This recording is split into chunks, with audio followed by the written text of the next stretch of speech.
So first up, I want to say sorry for missing Sunday's upload. I was going to try to record a short on Sunday, but I ended up misplacing my phone. So as an apology, you're getting a double upload today, alright? This one's going up late at night. Pseudo late, like 9 o'clock anyways. Well, the video's titled The Album That Could Have Changed Incelcore. And that is clickbait, and I'll get into why a little bit later. But first, I gotta explain to you what a compilation album / a comp album is. Basically, you know how an album regularly just has like one guy credited for doing it?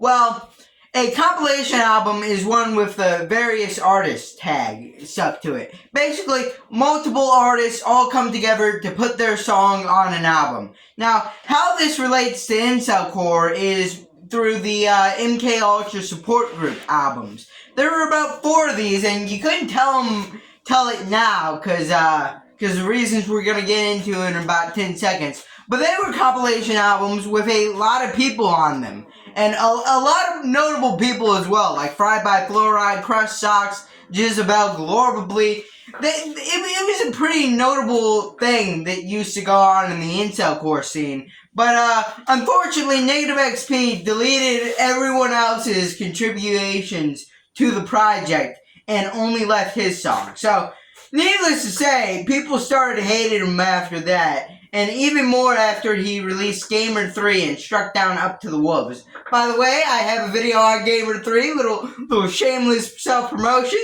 But anyways, the people kind of ran out and tried to create their own compilation albums. None of them quite strike the same gold as the MK Ultra support group ones did.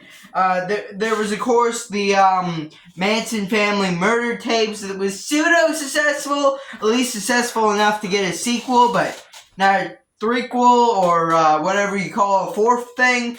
And there was also the Psych Ward that did get 3 albums, but the guy that organized it stole all the money. He possibly stole up to $2,000. At least that's the rumor going around. So, yeah, people don't like the Psych Ward. There's also the CPPC album that people genuinely seem to enjoy. Besides, like, the MK Ultra albums, the CBC thing is widely considered to be the best compilation album, and it had a lot of heavy hitters on it. But for a while, at least in the mainstream of incelcore, compilation albums kind of died down. There were a few little scattered projects with some of the smaller guys in them, but there was no real big group. There was no big compilation album.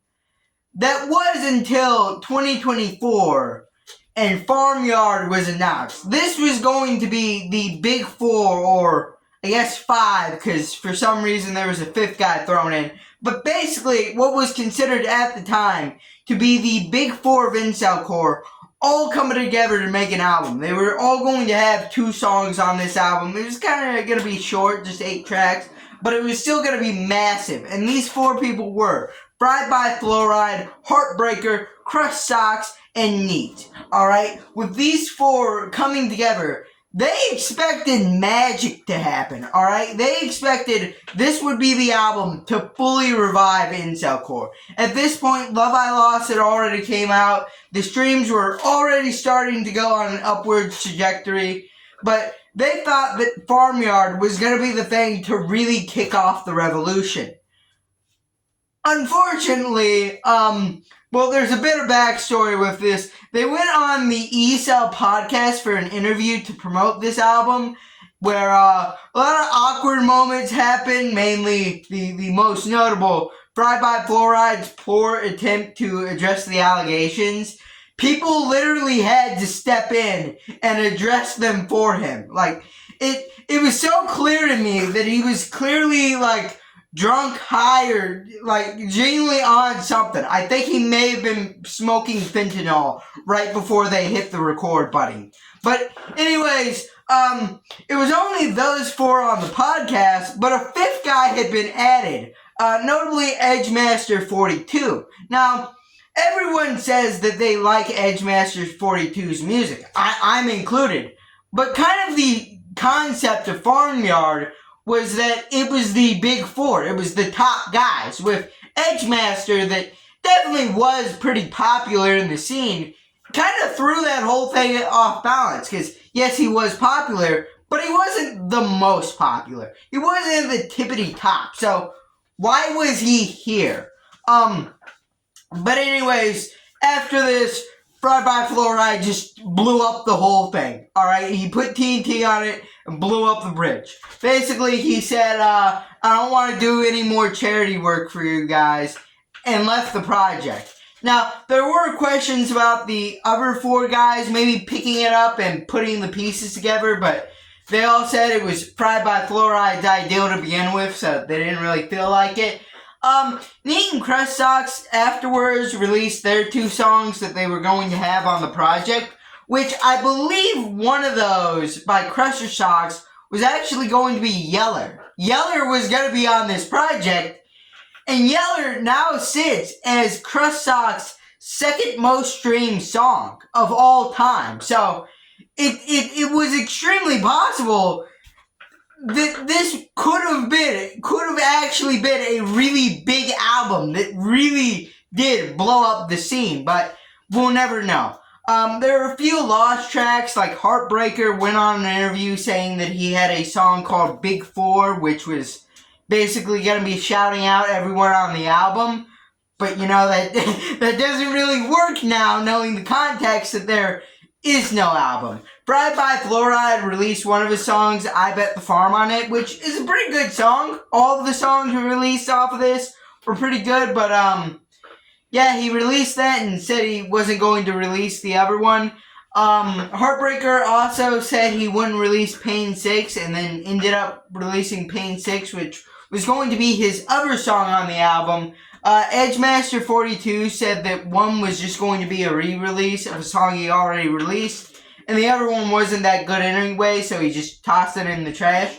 So, a good bit of lost media from this album. What is that, like 3 tracks we never got to hear? So, it would definitely be interesting to hear all of those tracks, alright, to actually see this album come to fruition. But now time to answer the big question, alright? Would this album have really changed incelcore? I don't know, alright? And that's kind of the cop-out answer, because, like, obviously the thing didn't go out, so we don't really know. I don't really think so, because incelcore has already kind of been moving forward.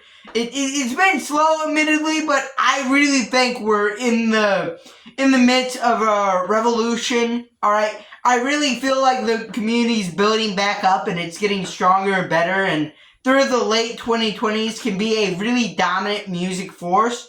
But, yeah, I think Farmyard would have been really successful and probably inspired a lot of people to start making incelcore, inspire a lot of older people to get back into it, but that's already kind of starting to happen. I mean, earlier today we talked about Slasher coming back. I don't know if that's because he's seen the success of other musicians or he just felt like dropping something, but yeah, I feel like Farmyard would have been a really cool album to see, and it's a real shame that it never ended up happening. But tell me your guys' thoughts on Farmyard. Tell me your thoughts on everything I went over in this little video. Tell me anything I may have gotten wrong in this video. While you're down there, also leave a like and subscribe, and bye!